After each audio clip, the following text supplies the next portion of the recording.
BRS మాజీ మంత్రి మల్లారెడ్డి దందాకు CM Revanth Reddy big check పెట్టాడు.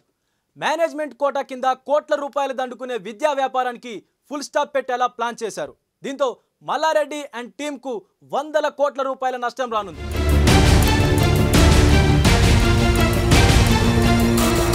ఇంజనీరింగ్ మేనేజ్మెంట్ బి కేటగిరీ సీట్ల దందాకు చెక్ పెట్టేందుకు తెలంగాణ ఉన్నత విద్యా మండలి చర్యలు చేపట్టింది. ఇందుకోసం తీవ్ర కసరత్తు చేస్తోంది.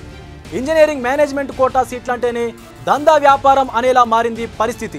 దీంతో అటు ప్రభుత్వానికి ఇటు అధికారులకు చెడ్డ పేరు వస్తోంది. మరోవైపు లక్షల్లో ఫీజులు చెల్లించుకునేందుకు తల్లిదండ్రులు వాళ్ళ జేబులను ఖాళీ చేసుకుంటున్నారు.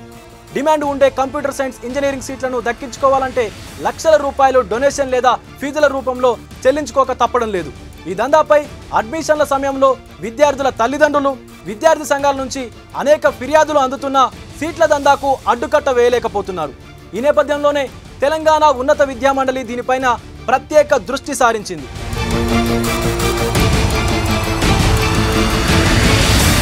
బి కేటగిరీ సీట్ల భర్తీపైన కసరత్తు చేస్తోంది. వచ్చే విద్యా సంవత్సరానికల్లా ఆన్లైన్ విధానంలో పారదర్శకంగా భర్తీ చేసేందుకు చర్యలు చేపట్టింది.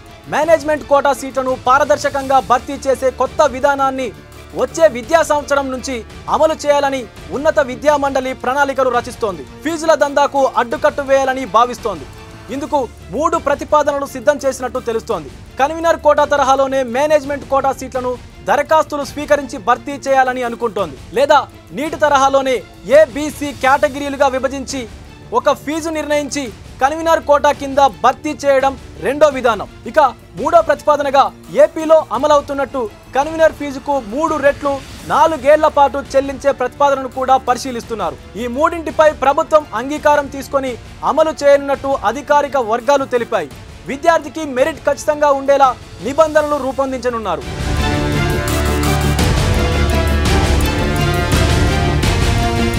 ప్రస్తుతం తెలంగాణ రాష్ట్రంలో 175 ఇంజనీరింగ్ కాలేజీల్లో 1,15,000 వరకు సీట్లున్నాయి. ఇందులో 70% వరకు సీట్లను ప్రభుత్వం మెరిట్ రిజర్వేషన్ ఆధారంగా వెబ్ కౌన్సిలింగ్ విధానంలో భర్తీ చేస్తోంది.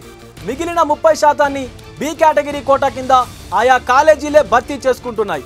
ఈ సీట్లను నిబంధనల ప్రకారమే జేఈఈ మెయిన్స్, అలాగే టీజీఎఫ్సెట్ ర్యాంకు, అలాగే ఇంటర్ మార్కుల మెరిట్ ఆధారంగా కేటాయించాలి. ప్రభుత్వం నిర్దేశించిన కన్వీనర్ కోటా ఫీజును మాత్రమే వసూలు చేయాలి. కొన్ని కాలేజీల్లో ఇంజనీరింగ్ కనిష్ట ఫీజు 35,000 నుంచి 45,000 వరకు ఉండగా గరిష్ట ఫీజు 1,50,000 నుంచి 1,70,000 వరకు ఉంది. కానీ సిఎస్సి బ్రాంచీల్లో ఒక్కో సీటును 8 లక్షల నుంచి 16 లక్షల వరకు విక్రయిస్తున్నట్టు ఆరోపణలున్నాయి.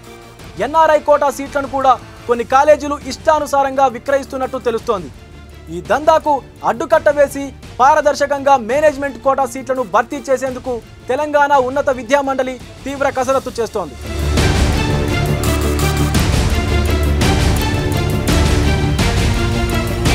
అసలైన తొలి వెలుగు. ఫాలో వాట్సాప్ @తొలి వెలుగు official.